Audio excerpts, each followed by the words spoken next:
Time moves differently when you're listening to the past. It settles into a gentler rhythm, like flowers sifting through weathered fingers, or like breath finding its natural pace after a long day's work. Tonight, we're going to step back into a world where time itself was measured not by the tick of a clock, but by the quiet expansion of dough in wooden bowls. In our modern world, time rushes past us in digital displays and urgent notifications. But there was once a time when people lived by different clocks entirely. Clocks made of rising bread, of church bells echoing across stone courtyards, of shadows creeping slowly across cobblestone streets. This was the medieval world, where a baker's sense of time came not from watching hands move around a face, but from pressing a gentle finger into yielding dough and feeling whether the moment was right. Imagine, if you can, waking up in a world where there are no alarm clocks, no smartphones, no hurried schedules dictating every moment. Instead, you wake to the deep blue of pre-dawn darkness, guided only by an internal clock honed by years of practice. This was the world of the medieval baker, whose day began not when technology told them to rise, but when their craft called to them. The history we're about to explore together is intentionally slow, purposefully gentle. It's the kind of history that unfolds like dough left to proof in a quiet corner, gradually, patiently, with a rhythm that belongs to an older, calmer world. We'll discover how time was once measured by the living processes of bread making, how entire communities synchronized their days not to mechanical precision, but to the organic rhythms of fermentation and rising. This isn't the history of great battles or dramatic political upheavals.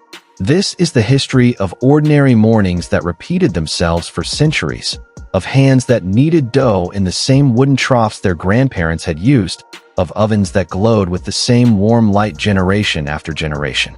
It's the history of time itself, as experienced by people who understood that the best things, bread, rest, understanding, come to those who wait.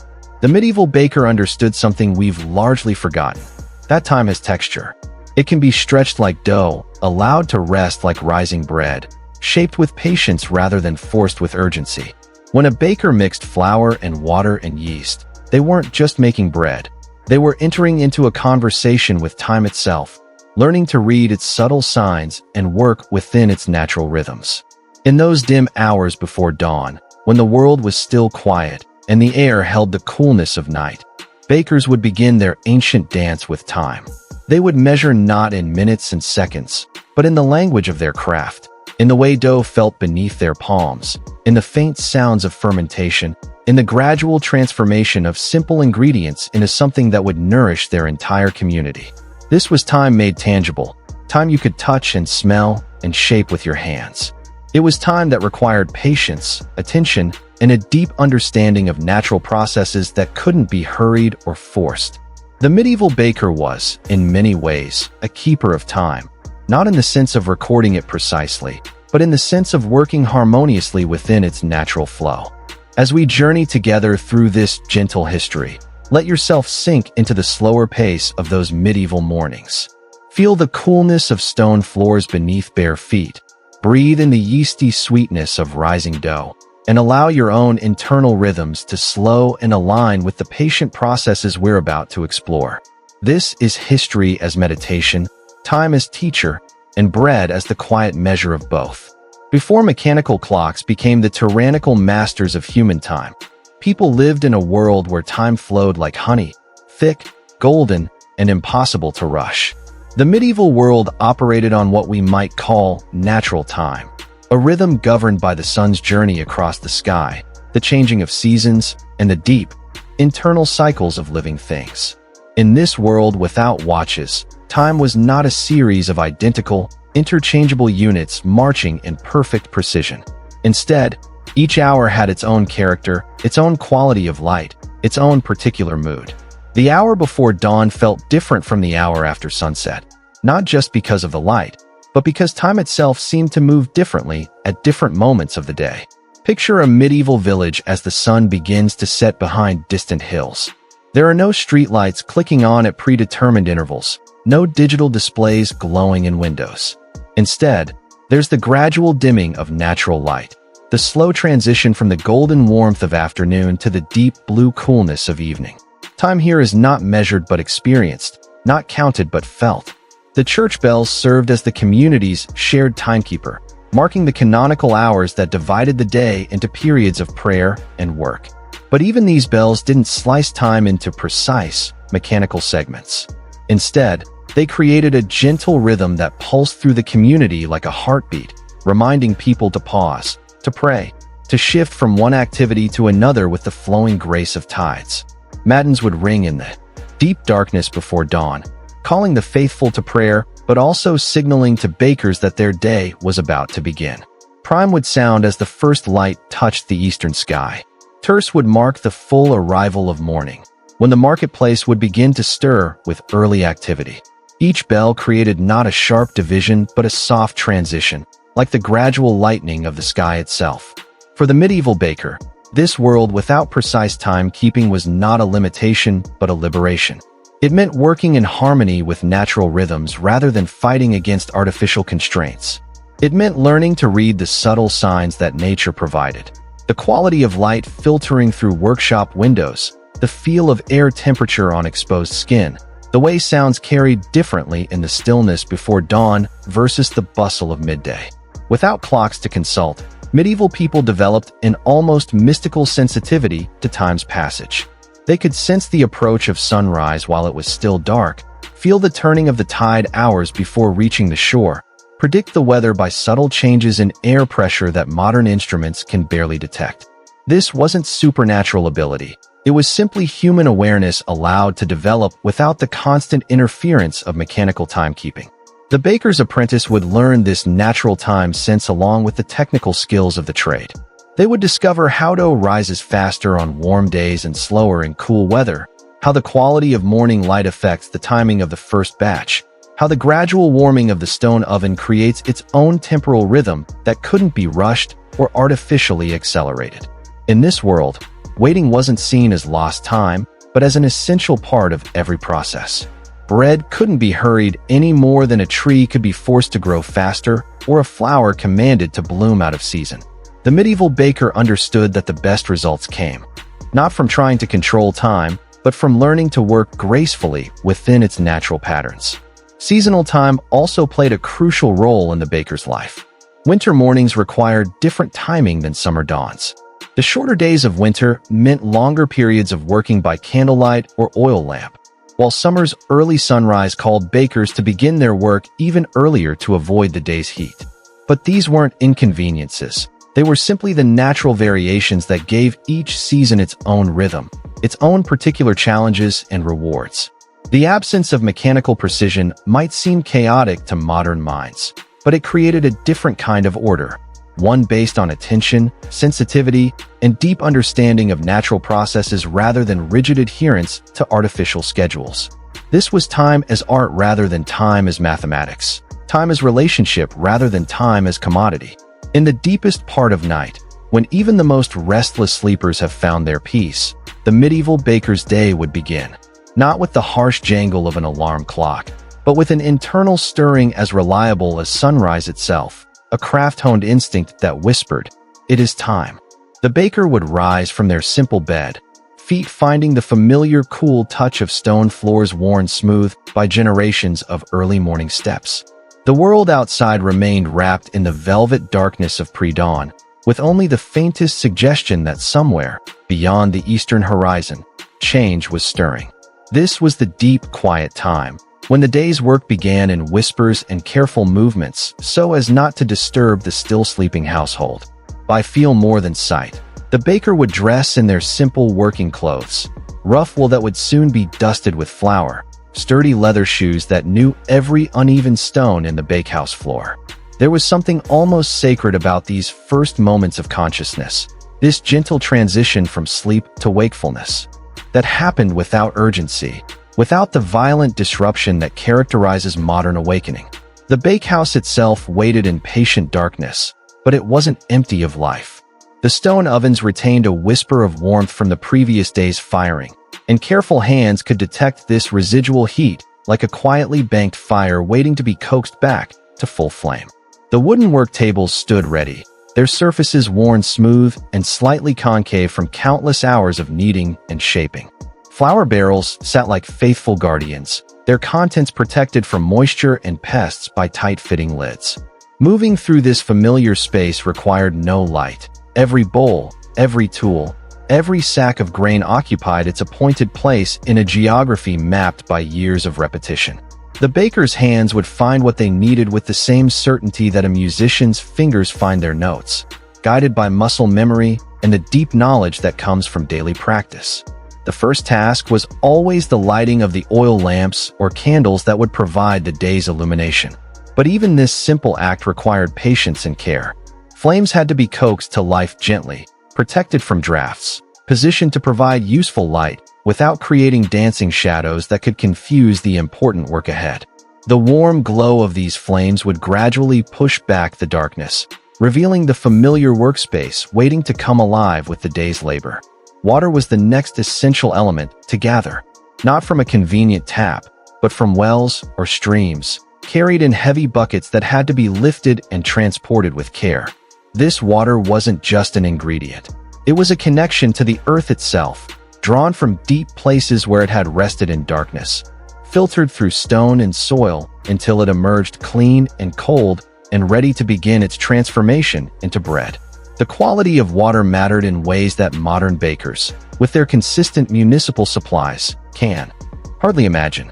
Hard water would affect the dough differently than soft water. Water that had sat overnight would behave differently than freshly drawn water. The medieval baker learned to read these subtle variations, adjusting their techniques to work with whatever nature provided rather than demanding artificial consistency. Flour came next, sifted by hand through cloth screens or fine sieves to remove any foreign matter and ensure the proper texture. This wasn't the uniform, processed flour of modern bakeries, but flour that retained the character of the specific grains from which it came. Wheat harvested in a dry year would behave differently than wheat from a wet season. Each batch of flour had its own personality, its own requirements and possibilities. The act of gathering ingredients was itself a kind of meditation, a slow and careful preparation that aligned the baker's mind and body with the work ahead. There was no rushing this process, no cutting corners that wouldn't ultimately show in the final product. Each step had to be completed with attention and respect for the materials that would soon be transformed through skill and patience into the bread that would nourish the entire community. As the baker worked in the gentle circle of lamplight, the world outside began its own slow awakening. The darkness didn't suddenly switch to light. Instead, it gradually softened, moving through stages of deep blue to lighter blue to the faintest suggestion of gray. This natural progression created its own sense of timing, a gentle clock that marked the passage of the early morning hours without the harsh precision of mechanical time.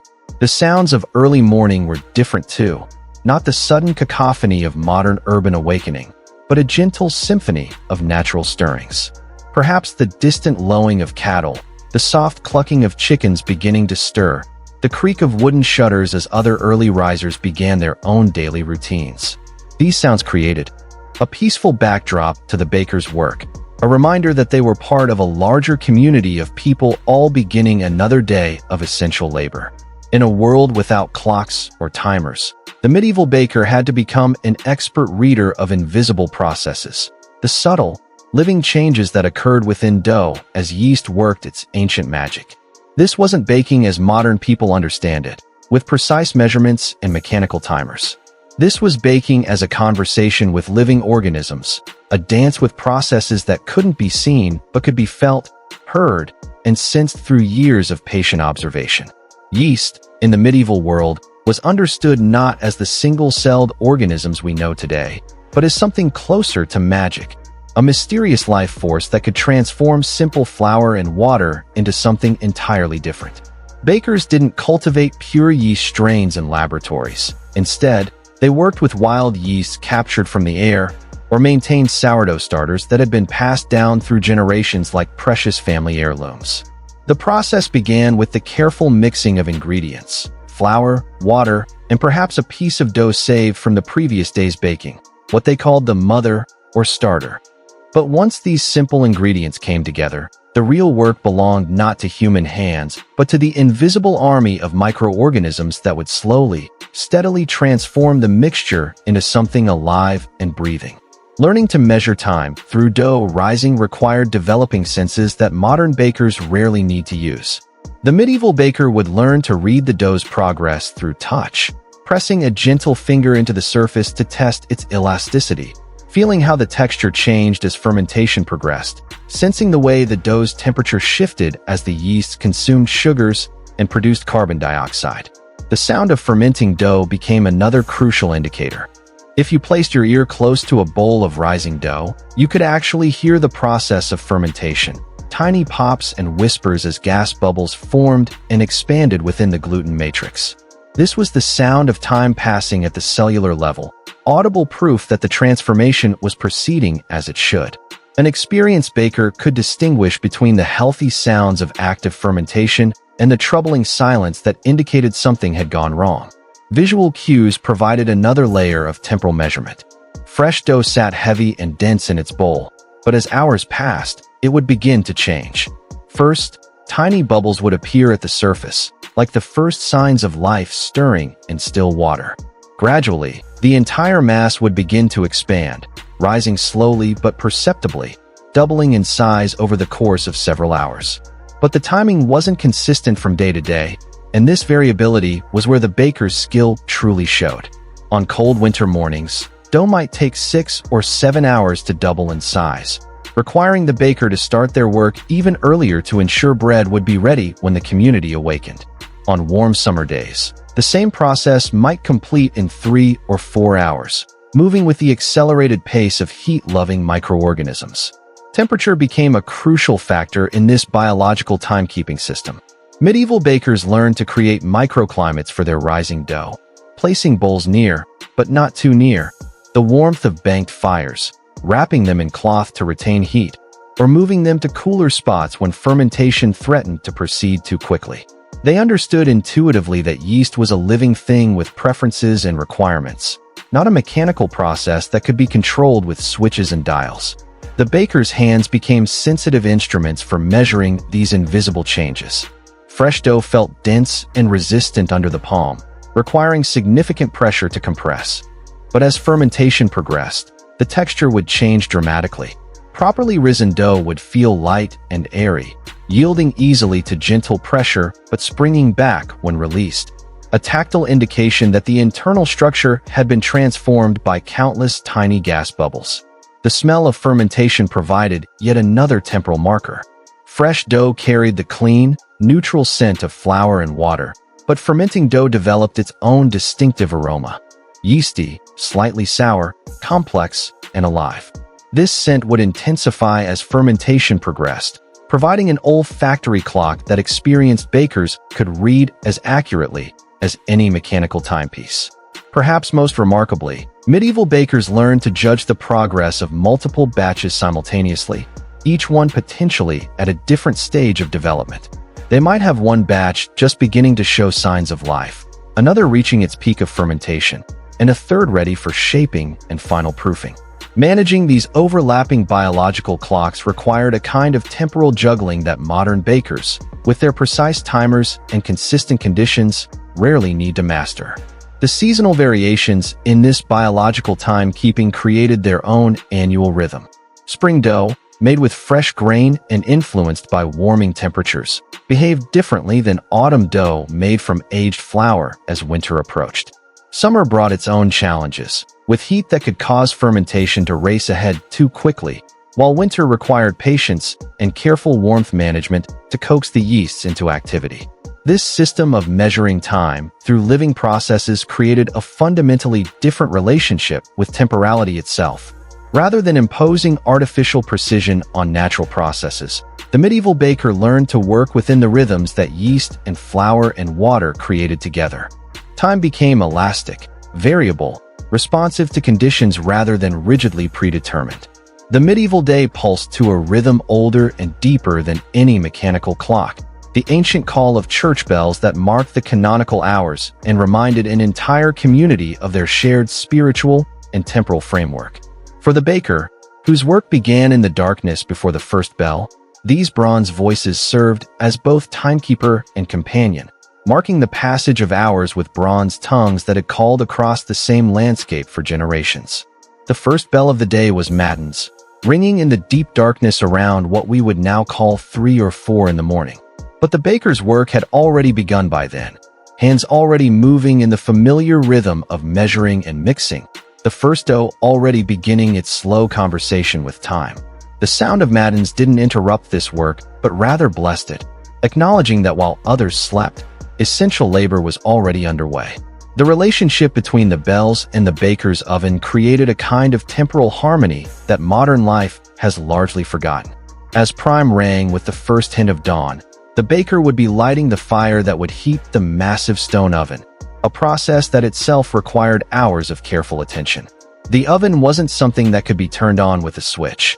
It was a living system of stone and fire that had to be coaxed into the proper temperature through patience and skill. Building the fire inside the stone dome required understanding how heat moved through masonry, how different types of wood burned at different rates, how to create and maintain the intense heat necessary for proper bread baking. The baker would start with kindling and small pieces of dry wood, gradually building to larger logs as the stone began to absorb and retain heat. This wasn't a quick process. It might take 3 or 4 hours for the massive stones to reach the proper temperature throughout their thickness. As terse rang in the fully established morning, the oven fire would typically be reaching its peak intensity. Flames would dance across the domed ceiling, creating an almost hypnotic display of light and shadow. The stones would glow with absorbed heat, gradually changing color from their normal gray to a warm, ruddy tone that indicated they were approaching the proper baking temperature. The timing of this heating process had to align perfectly with the rising of the dough, creating a complex choreography of fire and fermentation. The bread had to be ready when the oven reached its peak temperature, but the oven also had to be ready when the dough completed its rise.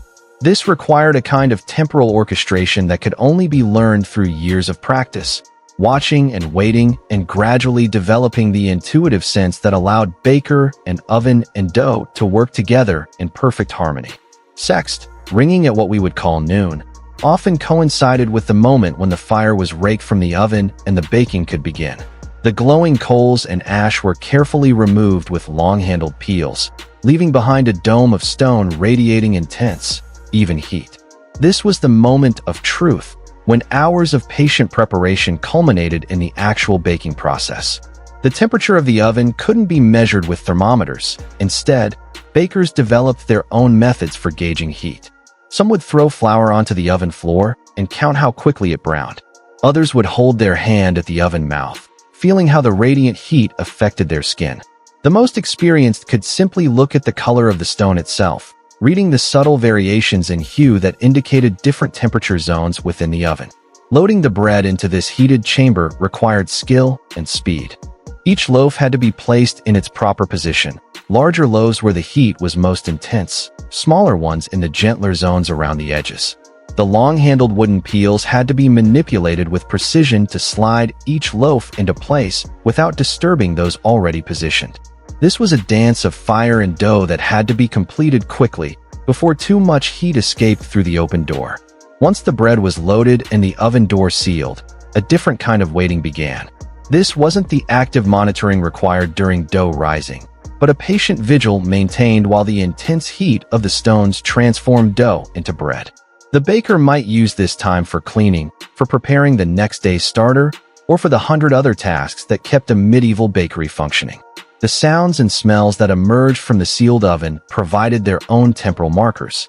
The initial sizzling as moisture from the dough met the hot stone floor. The gradual deepening of aroma as crusts formed and sugars caramelized. The subtle changes in the quality of heat radiating from the stone that indicated different stages of the baking process. Nones would often ring as the first loaves were ready to emerge from the oven, their crusts dark and singing with the tiny cracks and pops that indicated proper baking.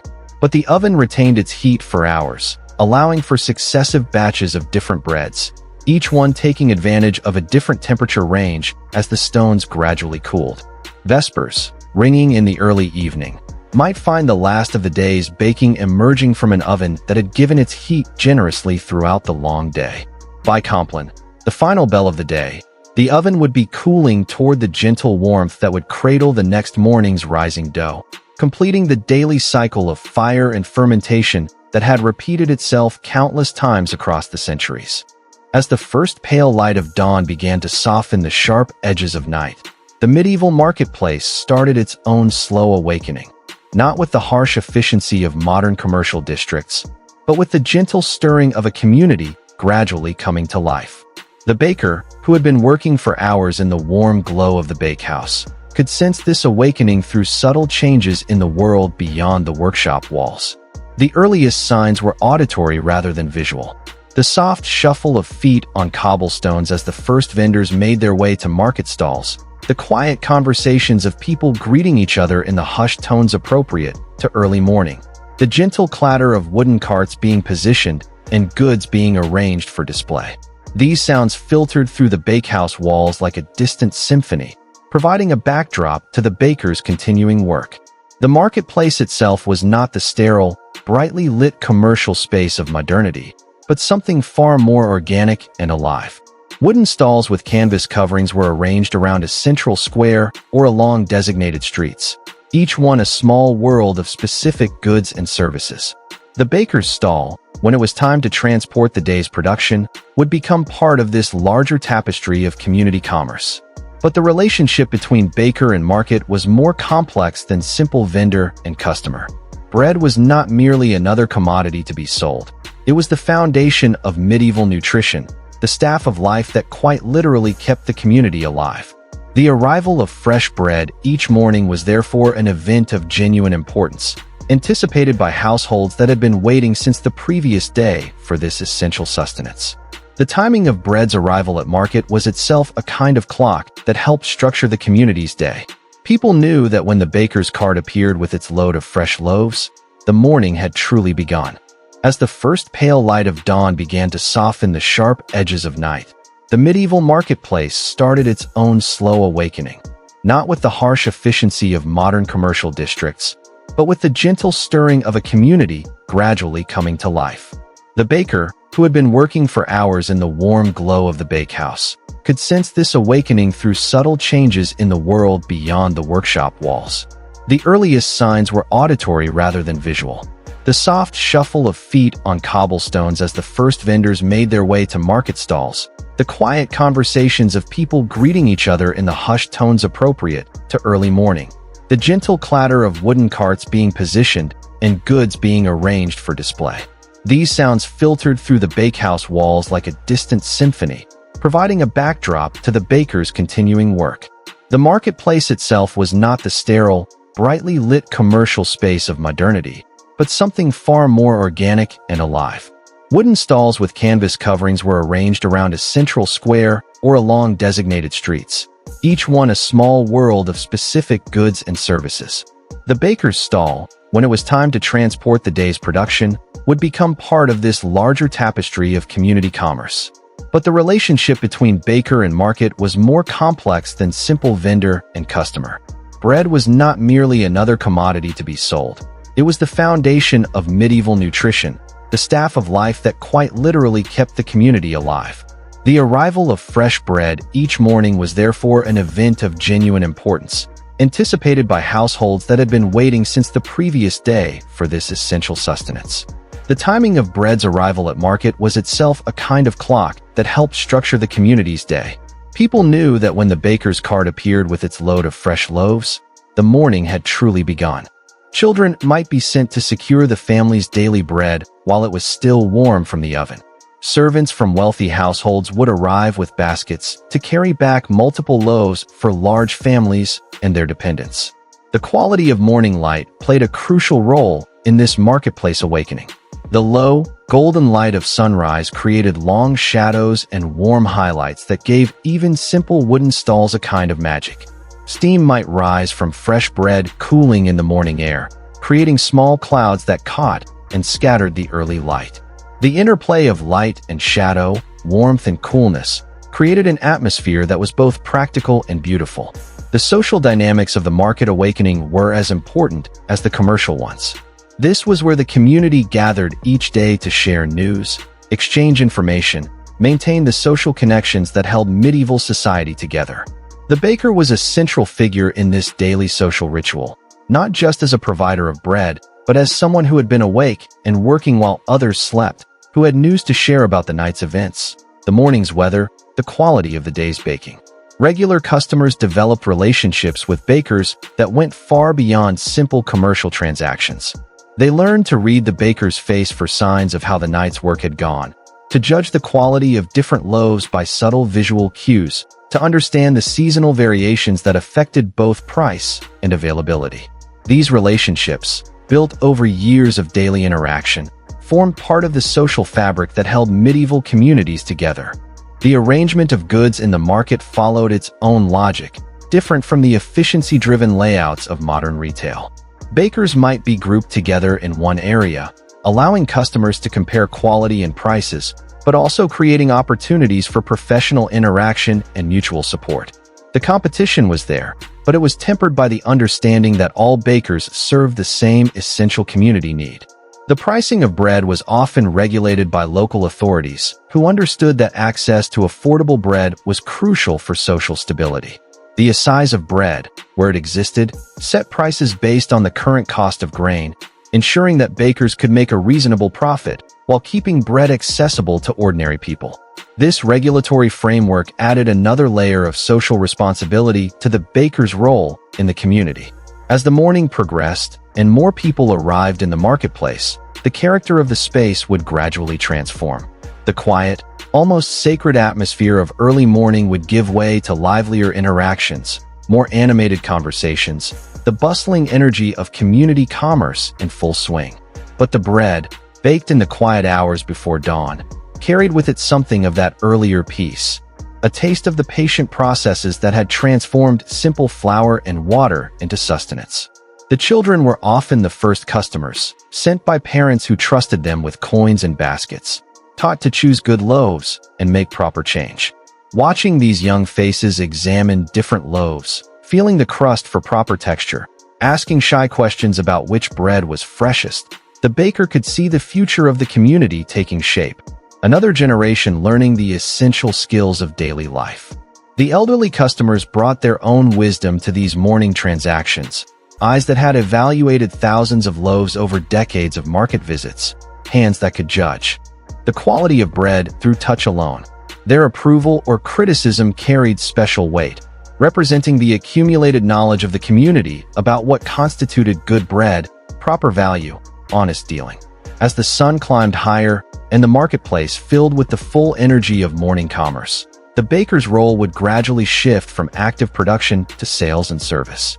But the bread itself remained a product of those quiet pre-dawn hours, carrying within its crust and crumb the patient processes of fermentation and fire that had been carefully managed while the community slept. In the gentle rhythm of medieval life, bread became far more than sustenance. It evolved into a living chronometer, its stages of creation marking the passage of hours with a reliability that rivaled any mechanical device.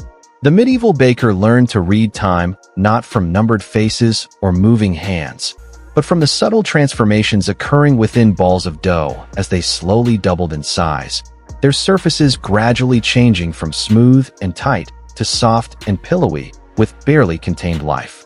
The process began with what bakers called setting the sponge, mixing flour, water, and a portion of yesterday's dough into a loose, shaggy mass that looked unpromising but contained all the potential of the day's bread. This initial mixing created time's starting point, the moment when the clock of fermentation began its slow, inevitable tick toward completion. In those first minutes after mixing, nothing visible happened, but beneath the surface, millions of yeast cells were awakening to their work, beginning the patient process that would transform simple ingredients into complex, living dough. The first hour passed in what appeared to be stillness. The dough sat in its bowl like a sleeping animal, showing no obvious signs of change to casual observation.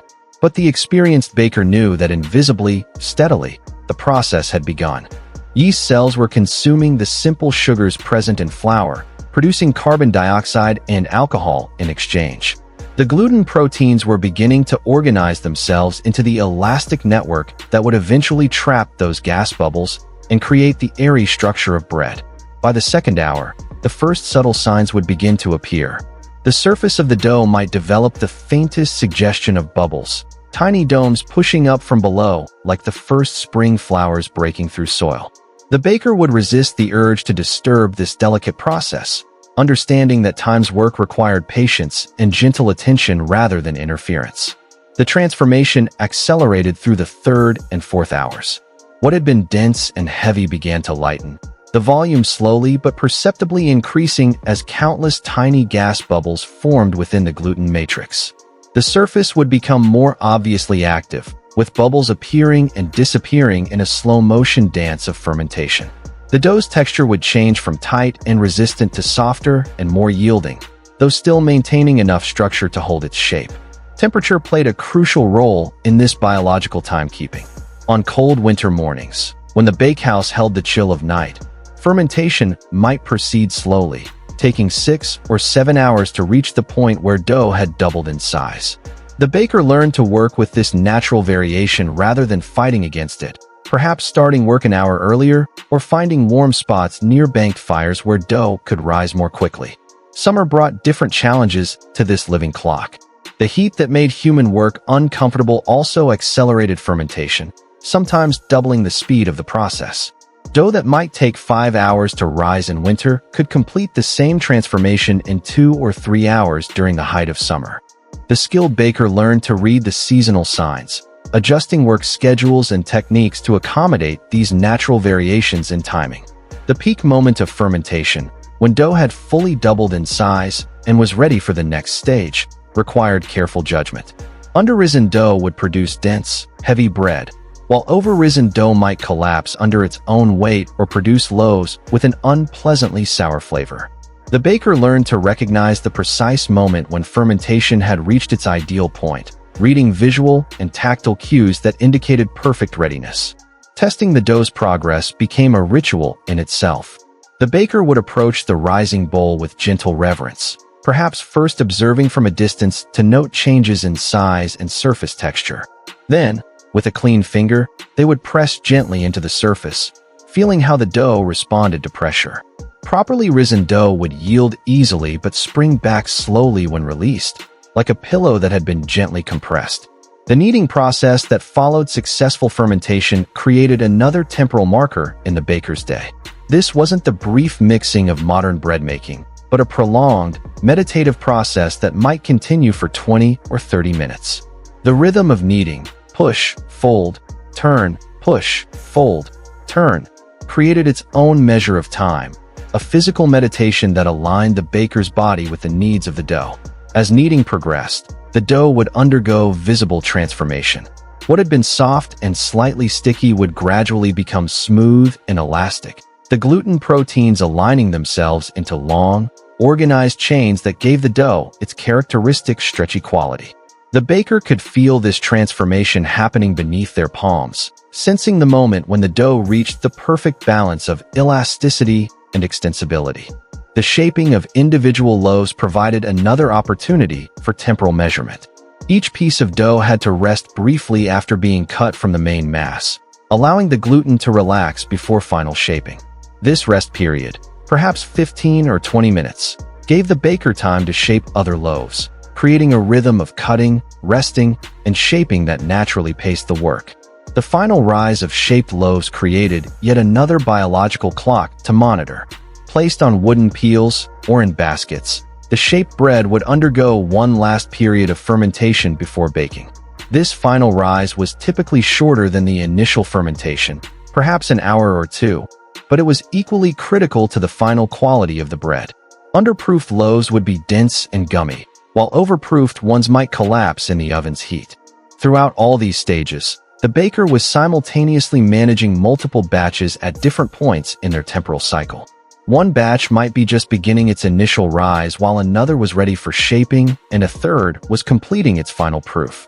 This temporal juggling act required a kind of mental clockwork that kept track of multiple overlapping biological processes, each proceeding at its own pace according to the unchangeable laws of fermentation. The seasonal cycle added another layer to bread's role as timekeeper. Spring dough, made with grain from the previous harvest and influenced by warming temperatures, had different characteristics than autumn dough made from fresh grain as winter approached. These seasonal variations created an annual rhythm that complemented the daily cycles of fermentation, connecting the baker's work to the larger patterns of agricultural time. In this way, bread became far more than food. It became a teacher of temporal patience, a reminder that the best things in life cannot be rushed or forced, but must be allowed to develop according to their own inner logic. The medieval baker, working within these natural rhythms rather than imposing artificial schedules upon them, developed a relationship with time itself that was both practical and profoundly spiritual. In the medieval world, bread spoke a language that everyone understood, a vocabulary of crust and crumb that conveyed meaning far beyond simple sustenance. Each loaf carried within its golden surface and tender interior a story of patience, skill, and the mysterious transformation that turned humble flour into the staff of life. The baker was both author and translator of this edible literature, crafting loaves that communicated not just nourishment, but status, celebration, and spiritual significance to everyone who broke them. The shape of bread itself was a form of communication, with different forms reserved for different occasions and social levels. The common round loaf, shaped by hand into a gentle dome, spoke of everyday sustenance and honest labor. Its rustic appearance proclaimed its democratic nature. This was bread for everyone, carrying no pretensions but offering solid nourishment to whoever could afford its modest price. The slight irregularities in its surface told the story of human hands at work, of individual attention given to each loaf despite the necessity of feeding an entire community. Elongated loaves, shaped with more deliberate artistry, suggested special occasions or higher status. These might appear on feast days or grace the tables of the more prosperous merchants and craftsmen. Their more refined appearance required additional time and skill to create, and their elegant proportions spoke a language of celebration and abundance. The extra effort involved in their creation was a form of respect for the occasion or the recipient. Braided breads carried their own special significance, often appearing at weddings, harvest festivals, or religious celebrations. The intricate interwoven strands spoke of unity, complexity, and the bonds that held communities together. Creating these elaborate shapes required not just technical skill but artistic vision, and their appearance on a table announced that something important was being celebrated or honored. The crust color of bread was another element in this edible language. Pale, golden crust suggested gentle handling and careful timing, bread that had been allowed to develop slowly and bake thoroughly without rushing. Darker, more robust crusts spoke of longer fermentation, stronger flavors, and perhaps the baker's preference for the deep, complex tastes that developed when bread was given extra time and attention. The cross traditionally cut into the top of many loaves was more than decorative. It was a blessing, a request for divine favor, and a practical technique that helped control how the bread expanded in the oven's heat. This simple symbol connected the daily act of bread making to larger spiritual concerns, reminding everyone that sustenance came ultimately not from human skill alone, but from forces beyond human control. Different types of flour created their own vocabulary within the language of bread. White bread, made from carefully sifted flour with the bran removed, was the aristocrat of the bread world, expensive, refined, and largely reserved for special occasions or wealthy households. Its pale crumb and fine texture spoke of luxury and celebration, of resources abundant enough to afford the extra labor required to produce such refined flour. Brown bread, made from flour that retained more of the grain's natural components, was the common language of everyday sustenance. Its heartier texture and more robust flavor proclaimed its democratic nature. This was bread that could satisfy hunger and provide genuine nourishment without requiring excessive resources or elaborate preparation. Its honest appearance made no claims to elegance, but promised reliable sustenance day after day. Barley bread, oat bread, and breads made from mixtures of different grains spoke of adaptation and resourcefulness. These loaves appeared more frequently in times of scarcity or among households that needed to make their resources stretch further. But they weren't inferior. They were simply different dialects in the language of bread, each one adapted to particular circumstances and needs. The addition of seeds, herbs, or other ingredients created specialty vocabularies within bread language. Bread studded with caraway seeds might appear at certain festivals or be prepared for families with Germanic traditions. Herb breads could celebrate the abundance of particular seasons or serve medicinal purposes during times of illness. These additions transformed ordinary bread into something with specific cultural or practical significance. The texture of bread's interior, what bakers call the crumb, told its own stories about the skill of the baker and the care taken in preparation. Fine, even holes throughout the crumb spoke of proper fermentation and skilled handling. Larger, irregular holes might indicate over-fermentation or rough treatment, while dense, heavy crumbs suggested insufficient rising time or problems with the yeast. Religious symbolism permeated the language of bread in ways both obvious and subtle.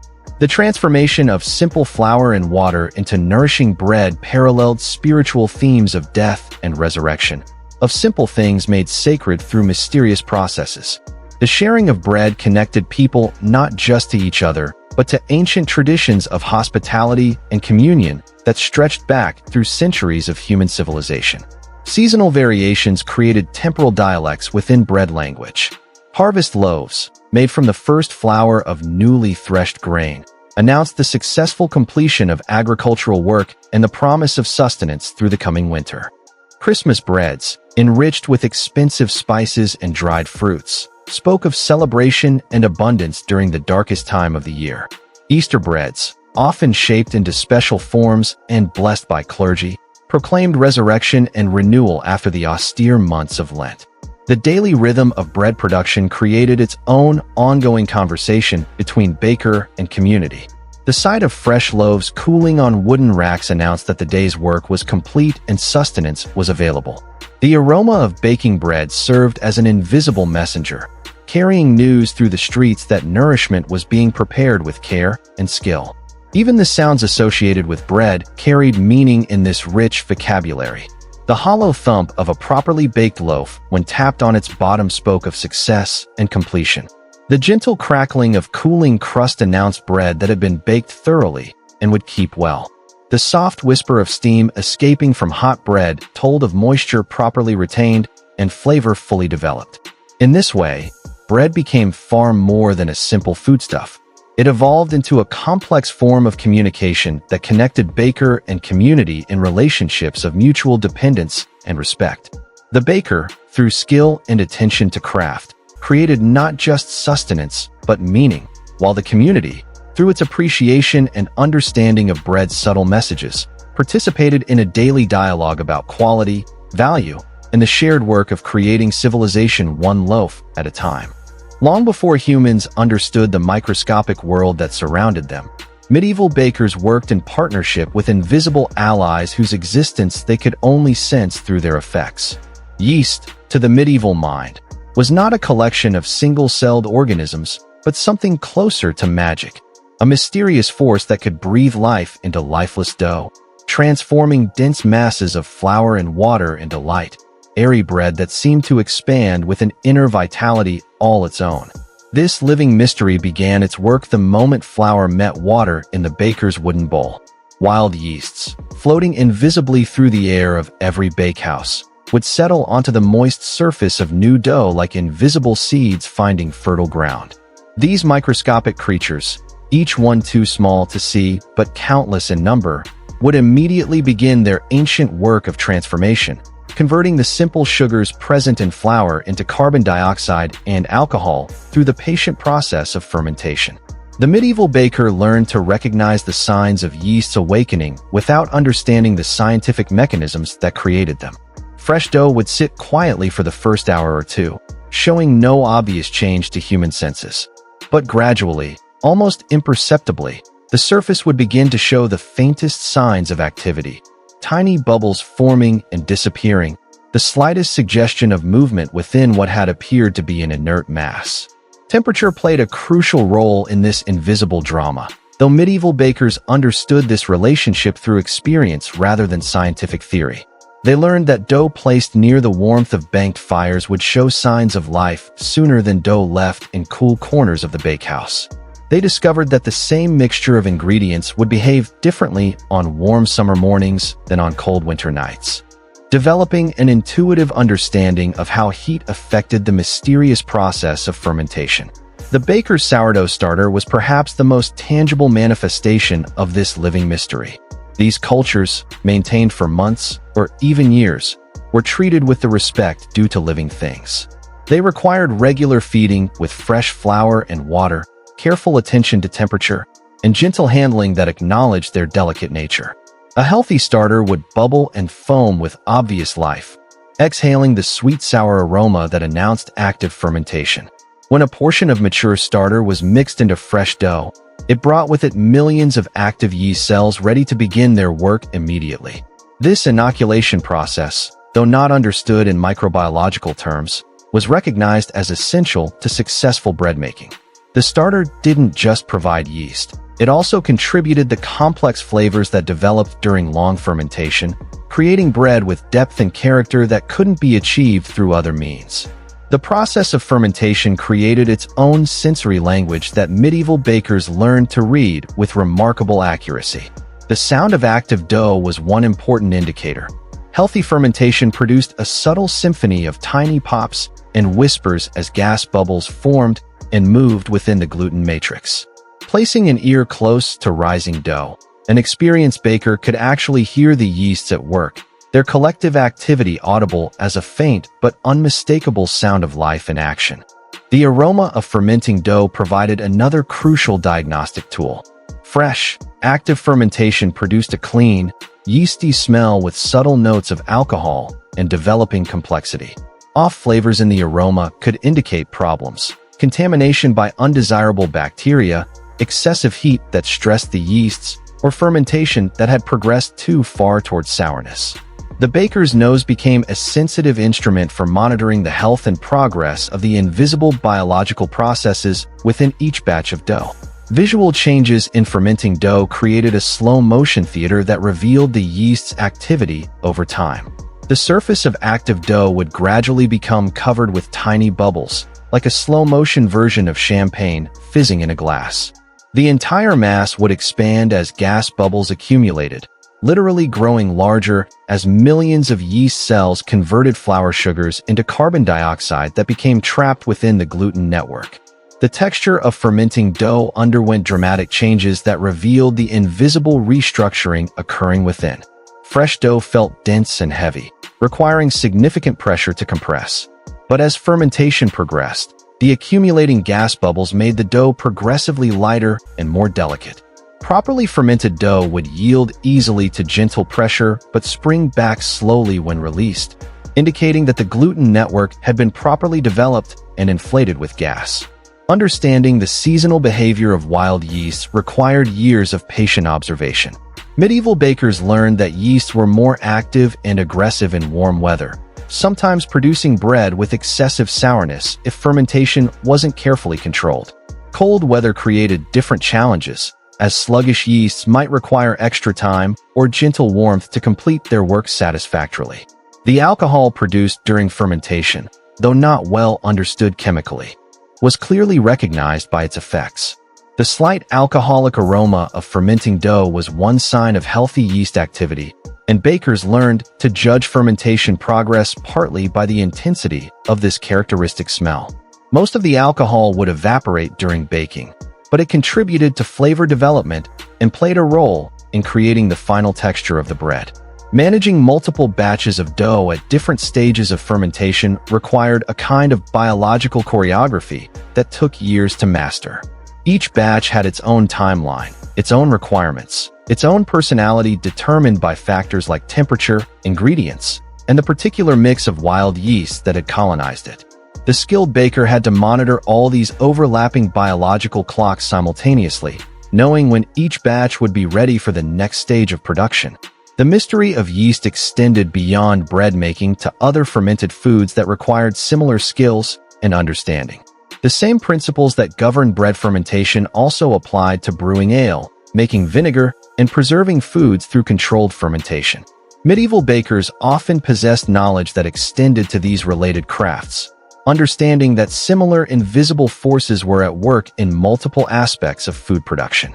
Despite their lack of microscopic knowledge, medieval bakers developed remarkably sophisticated techniques for working with yeast that rival modern methods in their effectiveness. They learned to select and maintain the healthiest cultures, to create optimal conditions for fermentation, and to judge the progress of invisible biological processes with remarkable accuracy. Their success came not from scientific understanding, but from careful observation, patient experimentation, and deep respect for the living processes they were trying to guide and support. The medieval oven was far more than a cooking device. It was the beating heart of the bakehouse, a massive construction of stone and clay that required hours to heat properly and days to cool completely. These were not the convenient appliances of modern kitchens that could be turned on with the flip of a switch, but living systems of masonry and fire that demanded understanding, respect, and careful attention to achieve their full potential. Construction of a medieval bread oven was itself a craft that required specialized knowledge passed down through generations of builders. The foundation had to be solid and level, capable of supporting tons of stone and clay that would expand and contract with heating and cooling cycles. The floor was typically made of fire bricks or flat stones fitted together as smoothly as possible, creating a surface that would heat evenly and transfer that heat effectively to the bread placed upon it. The dome structure that rose above this foundation was a masterpiece of engineering that distributed heat evenly while retaining it for many hours after the fire had been removed. Built of clay mixed with sand and straw, or constructed of specially shaped bricks, the dome was designed to absorb enormous amounts of heat during the firing process and then release that heat slowly and steadily during the baking period. The door of the oven was carefully proportioned to create proper airflow during firing while minimizing heat loss during baking. Too large, and precious heat would escape unnecessarily. Too small, and the fire wouldn't draw properly, creating inefficient combustion and uneven heating. The door opening was typically about 60% of the height of the internal dome, a ratio that had been discovered through centuries of trial and error. The firing process began in the deep darkness before dawn, when the baker would light the first small flames inside the cold stone dome. This initial fire had to be built gradually, allowing the massive masonry to warm slowly and evenly. Too rapid heating could crack the stones, while insufficient heat would leave cool spots that would create uneven baking later in the day. Building the fire required its own specialized knowledge and techniques. The baker would start with dry kindling arranged to catch easily and burn cleanly, gradually adding larger pieces of wood as the initial flames established themselves. The goal was not just to create heat, but to create the right kind of heat, hot enough to thoroughly warm the stone, clean enough to avoid depositing soot or ash flavors on the bread, steady enough to maintain consistent temperature throughout the firing period. Different types of wood burned with different characteristics, and experienced bakers learned to select fuel that would serve their needs most effectively. Hardwoods like oak burned hot and long, providing the intense heat needed to warm massive stones. Fruitwoods like apple or cherry burned with pleasant aromas that could subtly flavor the bread. Pine and other resinous woods were generally avoided because they could impart unwanted flavors and create excessive smoke. As the fire burned within the dome, the stones would gradually change color, progressing from their natural gray to a warm, glowing tone that indicated they were approaching proper baking temperature. This visual transformation was one of the primary ways bakers judged when the oven was ready, reading the stone's color like a natural thermometer that required no numbers to interpret. The sound of the fire also provided important information about the heating process. A properly burning fire would roar with consistent intensity, the flames dancing across the dome's ceiling in patterns that indicated good airflow and complete combustion. Changes in the sound could alert the baker to problems, perhaps moisture in the wood creating irregular burning, or changes in wind direction affecting the draw of the chimney. Managing the fire required constant attention during the heating period. Fresh fuel had to be added at regular intervals to maintain consistent heat input. The position of logs within the dome had to be adjusted to ensure even heating throughout the oven's interior. Air intake had to be controlled to maintain optimal combustion while avoiding excessive heat loss through the door. The transition from firing to baking was a critical moment that required both timing and technique. when the stones had absorbed sufficient heat, typically after 3 to 5 hours of firing. The remaining coals and ash had to be completely removed from the oven floor. This was done with long-handled tools, metal rakes to pull out larger pieces of burning wood, and damp mops to sweep away the fine ash that could otherwise flavor the bread unpleasantly. Testing the oven's temperature after clearing required methods that seem almost mystical to modern bakers accustomed to digital thermometers. Some bakers would throw a handful of flour onto the hot stone floor and count how quickly it browned. Others would hold their hand at the oven's mouth, feeling how the radiant heat affected their skin. The most experienced could simply observe the color and behavior of the heated stones, reading their state through visual cues alone. Loading the bread into the hot oven was a carefully choreographed dance that had to be completed quickly to minimize heat loss. Each loaf had its designated position based on its size and the baker's knowledge of temperature zones within the oven. Larger, heartier breads went where the heat was most intense, while smaller or more delicate items were placed in areas where the temperature was slightly gentler. The long-handled wooden peels used for loading bread required skill and experience to manipulate effectively. Each loaf had to be slid from the peel onto the hot stone floor in one smooth motion, positioned accurately without disturbing neighboring loaves. This required understanding how dough behaves when it contacts hot stone, how to angle the peel for easy release, and how to work quickly without sacrificing precision. Once loaded, the oven door was sealed with clay or a fitted stone slab, creating a closed environment where the stored heat of the stones could work its transformation on the bread. The intense initial heat would spring the loaves, causing them to expand rapidly and develop the strong crust that protected their interior from excessive heat. The baking process within the sealed stone oven created its own microclimate, with humidity from the bread's moisture interacting with the radiant heat from the stones to create ideal conditions for crust development and internal cooking. The thermal mass of the stones ensured that temperature remained relatively stable throughout the baking period, even as the bread absorbed heat and moisture levels changed. Different stages of the oven's cooling process allowed for baking different types of goods. The initial, intense heat was perfect for hearty bread that needed strong oven spring and robust crust development. As the temperature gradually declined, the oven became suitable for smaller breads, pastries, and eventually for gentle drying of fruits or herbs. Nothing was wasted in this system. Every degree of heat stored in the massive stones was used productively. The cooling oven retained useful heat for many hours after the bread had been removed. This residual warmth could be used for preparing other foods that required gentle, steady heat, or simply for warming the bakehouse during cold weather. Some bakers would place containers of water in the cooling oven, creating steam that helped maintain proper humidity for rising dough. Time flowed differently in the medieval bakehouse, measured not by the mechanical precision of clockwork, but by the organic rhythms of transformation that governed bread making. Each stage of the process created its own temporal landscape, a series of natural intervals that couldn't be hurried or condensed, but had to unfold according to the patient logic of fermentation, rising, and baking. The initial mixing of ingredients established the first temporal marker in this biological clock. The moment when flour, water, and leaven came together wasn't just the beginning of bread making. It was the moment when time itself became alive and active, invested with the potential for transformation that would gradually unfold over the coming hours.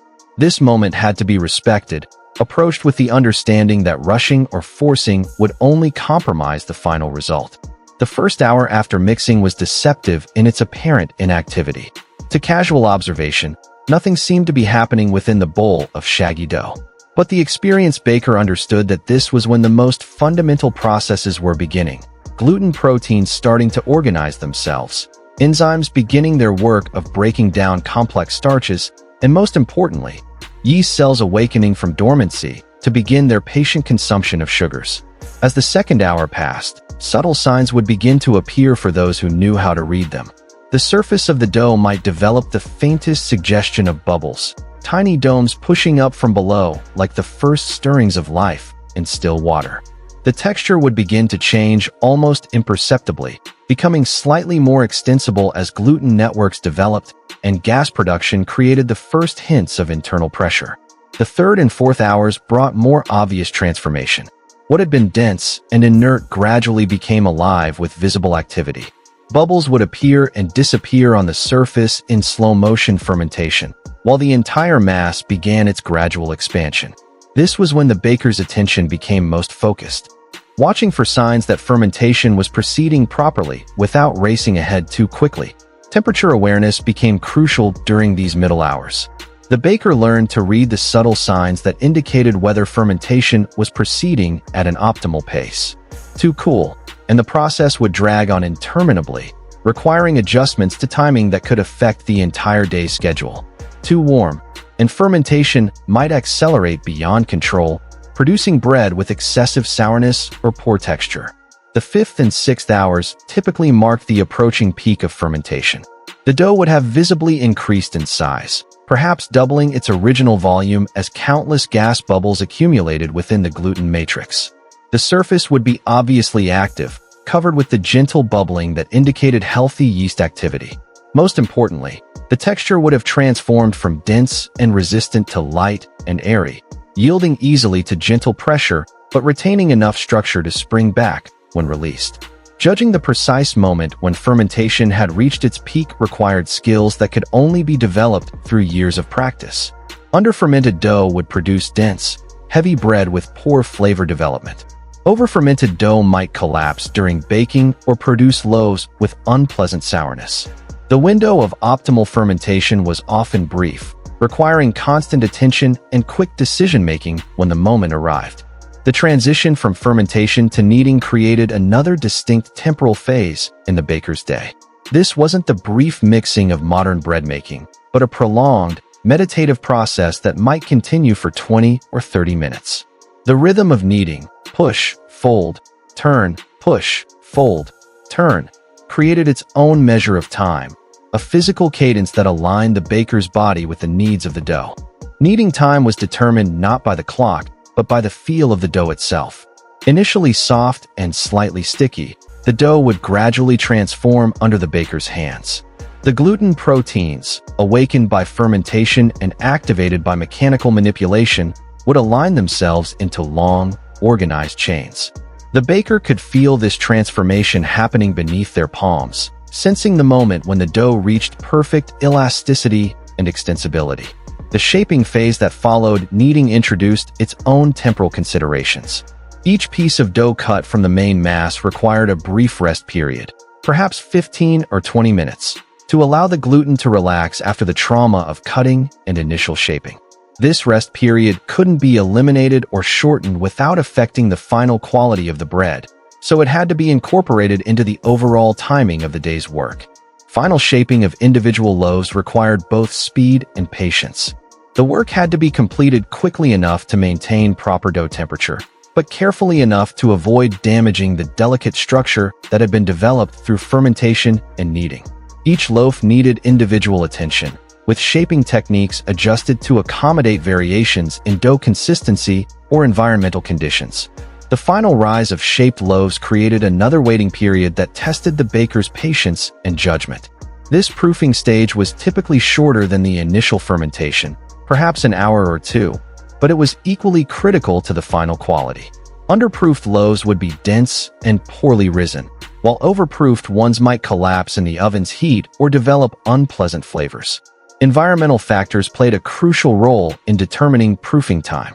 Humidity, temperature, and even barometric pressure could affect how quickly the shaped loaves completed their final rise.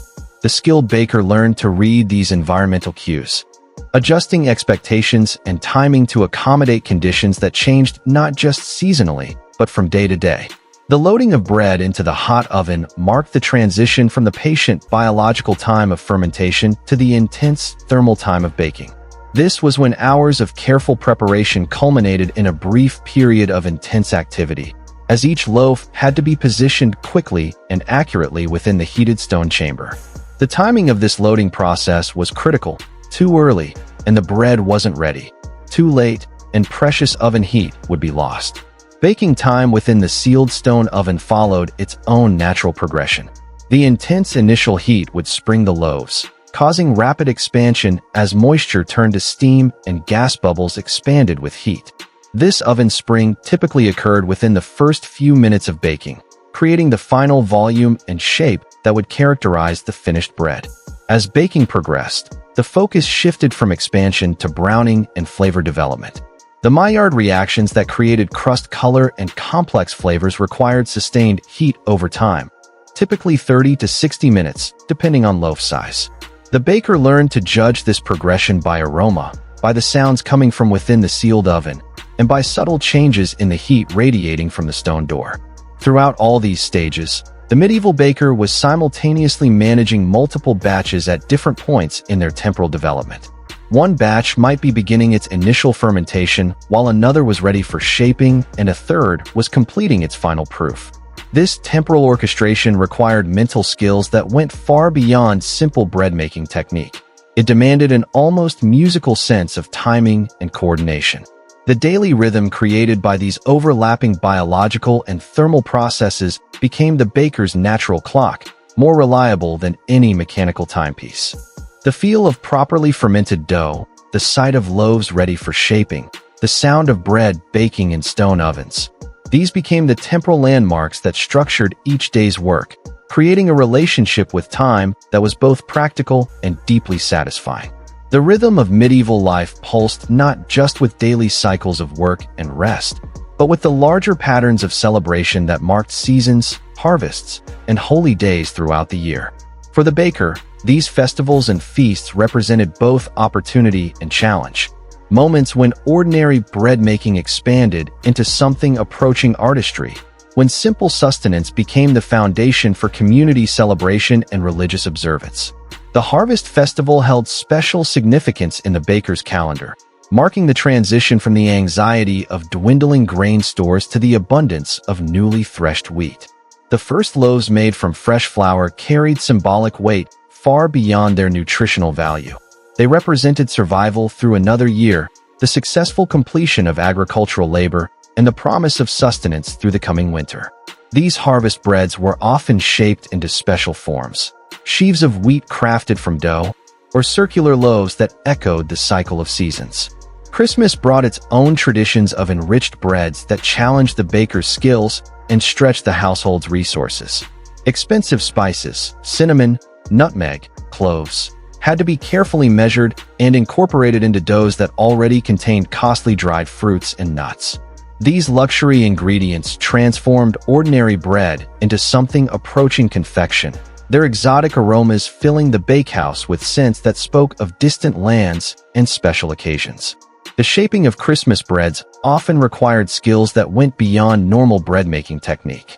Braided loaves might be formed into elaborate patterns that required planning and precision to execute successfully. Some breads were shaped to represent religious symbols, crosses, stars, or stylized representations of the Christ child. Others took the forms of animals or birds, creating edible sculptures that delighted children and added visual drama to holiday tables. Easter presented different challenges and opportunities for the creative baker. After the austere weeks of Lent, when rich ingredients were forbidden and bread remained simple and plain, Easter represented an explosion of celebration that found expression in enriched breads studded with eggs, flavored with precious saffron, or shaped into forms that celebrated resurrection and renewal. Hot cross buns, marked with the sign of the cross and flavored with spices and currants, became traditional offerings that combined religious symbolism with festive abundance. Wedding celebrations called for breads that matched the importance of the occasion. Wedding cakes as we know them didn't exist in medieval times, but special breads served similar ceremonial functions. These might be elaborate braided loaves that represented the joining of two lives, or specially blessed breads that would be broken and shared by the new couple as their first act of married life together. The preparation of wedding bread was often a community effort, with other bakers contributing their skills to ensure that the celebration bread was worthy of such an important occasion. Seasonal festivals throughout the year provided opportunities for the baker to demonstrate skills that went beyond daily bread production. May Day celebrations might feature breads shaped like flowers or decorated with herbs and edible flowers. Midsummer festivals called for breads that incorporated seasonal ingredients, fresh herbs, young grains, or other products of the season's abundance. Each celebration had its own traditional breads, recipes, and techniques that were passed down through generations of bakers. Religious observances created their own calendar of special baking requirements. Saints' days often had associated breads, loaves shaped or flavored in ways that honored particular saints or commemorate their stories. Feast days marking important events in the church calendar called for breads that were blessed by clergy before being consumed, creating connections between daily sustenance and spiritual nourishment that were fundamental to medieval worldview. The preparation for these special occasions often began weeks in advance, as the baker accumulated ingredients that weren't part of normal bread-making supplies. Dried fruits had to be soaked and prepared, spices ground and measured, special flours obtained if the occasion demanded them. The timing of festival bread production had to be coordinated with other community preparations, ensuring that special breads would be ready at exactly the right moment for distribution or ceremonial use. Creating festival breads often required modifications to normal fermentation and baking schedules. Enriched doughs, heavy with eggs, butter, and sugar, fermented differently than plain bread dough. They required gentler handling, longer fermentation times, and careful temperature control to achieve proper rise and texture. The baker had to adjust techniques developed for simple bread to accommodate these more complex formulations. The baking of festival breads also required special attention to oven management. Enriched doughs were more susceptible to burning due to their sugar content, requiring lower temperatures or shorter baking times than regular bread. Some festival breads needed to be baked in covered pots or wrapped in leaves to prevent excessive browning while ensuring complete cooking. These variations demanded flexibility and experience beyond ordinary bread baking skills. Distribution of festival breads often followed elaborate social protocols that reflected community hierarchies and relationships. The finest loaves might go to the lord of the manor or other prominent figures, while simpler versions would be distributed more broadly throughout the community. The baker had to understand these social dynamics and ensure that appropriate breads reached their intended recipients in proper condition. The economic aspects of festival baking created both opportunities and risks for the medieval baker. Special occasions allowed for premium pricing that could significantly boost income, but they also required investments in expensive ingredients and additional labor that might not be recoverable if celebrations were canceled or poorly attended. Success in festival baking required not just technical skill, but also business acumen and understanding of community dynamics.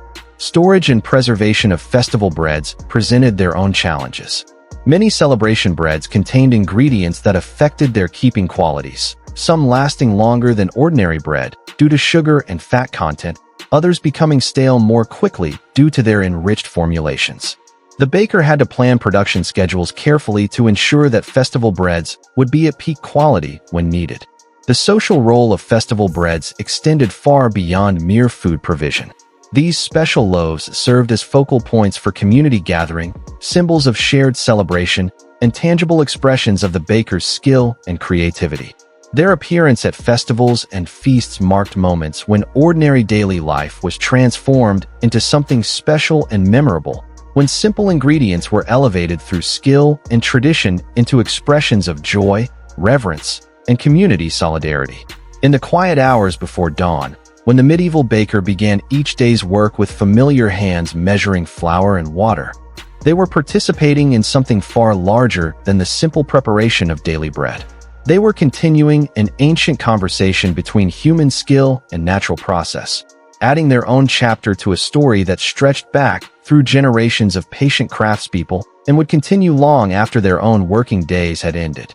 The medieval baker's legacy lived not in grand monuments or written histories, but in the subtle accumulation of knowledge passed from master to apprentice, in techniques refined through years of daily practice, in the quiet satisfaction of communities fed consistently and well.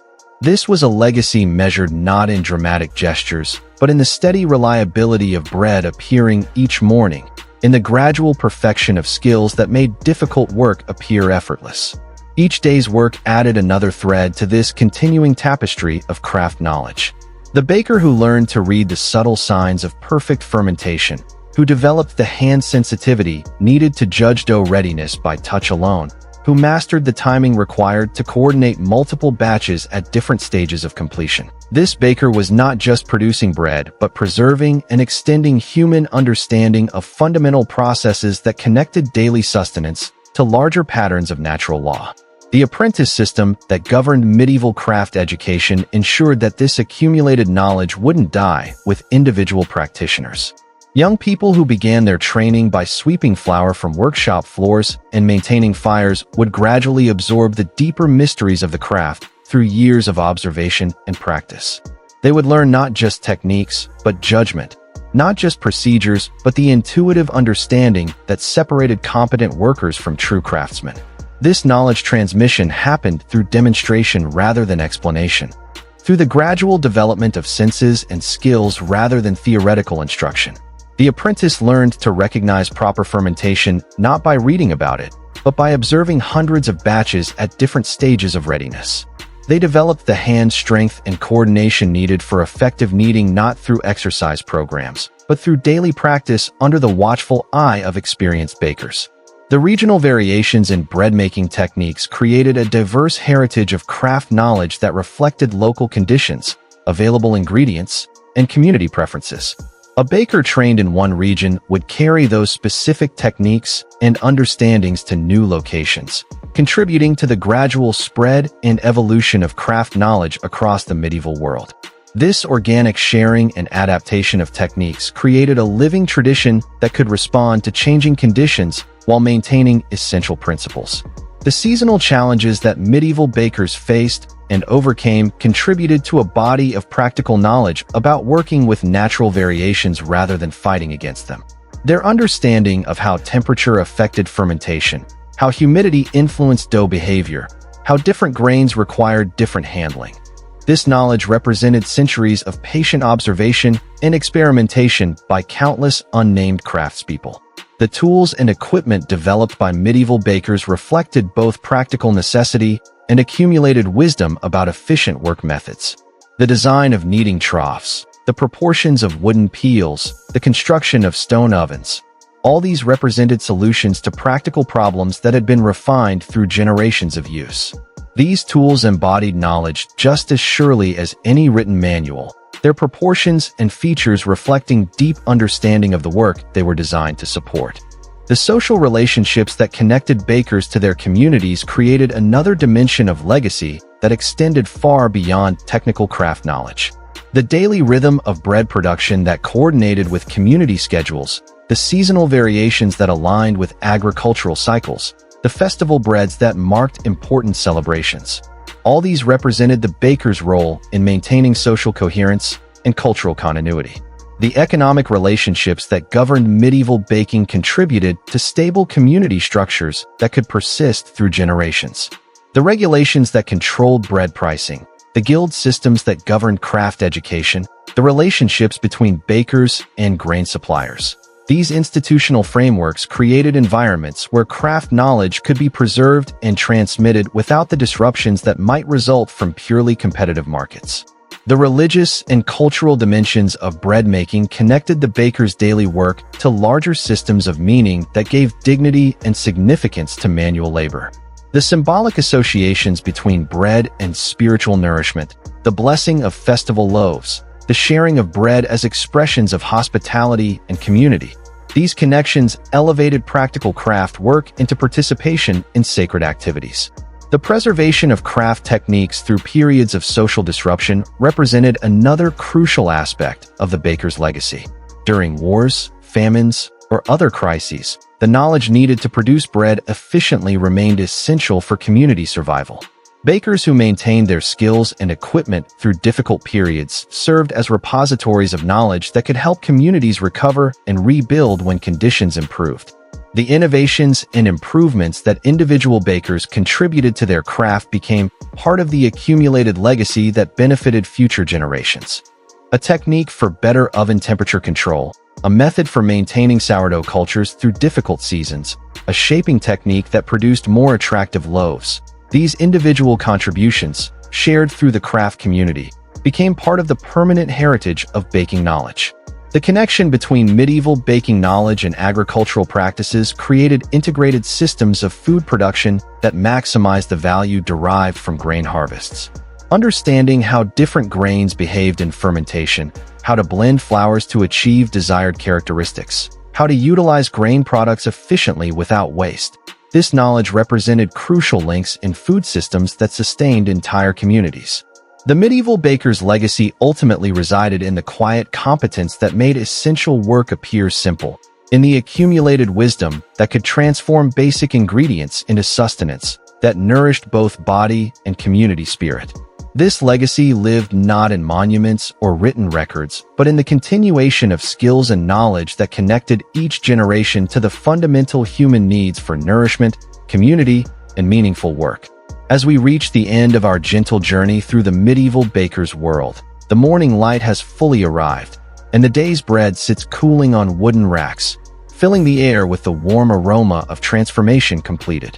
The hours of patient work that began in darkness have culminated in this moment of simple completion. Loaves whose golden crust sing softly, with tiny pops and cracks as they adjust to the cooler air, their internal moisture finding equilibrium with the world around them. The baker's hands, dusted with flour and bearing the subtle burns and calluses that mark a life spent working with fire and dough, rest for a moment in this quiet satisfaction. The day's essential work is finished. But already the mind turns toward tomorrow's preparations. The starter that must be refreshed, the ovens that will need fresh firing, the gentle rhythm that will begin again in darkness while the world sleeps. This is the legacy of slow time, of work aligned with natural processes rather than imposed upon them. In our modern rush toward efficiency and speed, we have lost something precious that the medieval baker understood instinctively, that the best things cannot be hurried, that transformation requires patience, that quality emerges from attention rather than urgency. The bread that emerged from those ancient ovens was more than sustenance. It was proof that time invested wisely creates value that cannot be achieved through any other means. The seasonal cycle that governed the medieval baker's year reminds us of rhythms we have largely forgotten. Spring flour that behaved differently than autumn grain. Summer heat that accelerated fermentation beyond winter's gentle pace. Harvest time that brought both abundance and the pressure of preservation. These variations created a calendar of changing challenges that kept the work interesting while connecting human activity to larger natural patterns. In the fading light of this long day, as the last customers depart the marketplace with their purchases wrapped in cloth and tucked into baskets, we can sense something of what has been lost in our journey toward convenience and uniformity. The medieval baker's relationship with time was not primitive but sophisticated, not inefficient but deeply attuned to the natural processes that created the highest quality results. The sounds that filled the medieval bakehouse, the whisper of grain pouring from sacks, the rhythmic thump of kneading, the crackle of fires being built in stone ovens, the gentle conversation of dough rising in wooden bowls. These created a symphony of productive activity that connected human effort to fundamental processes of transformation.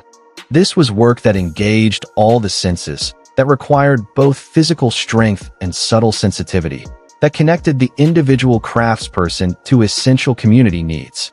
As darkness approaches and the baker prepares for rest, the cycle that began in last night's pre-dawn hours moves toward completion. The ovens that blazed with intense heat this morning now hold only gentle warmth that will nurture tomorrow's rising dough.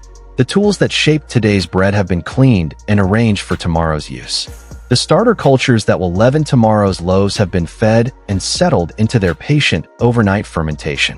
The medieval baker's understanding of time as texture rather than pressure offers lessons that extend far beyond bread making.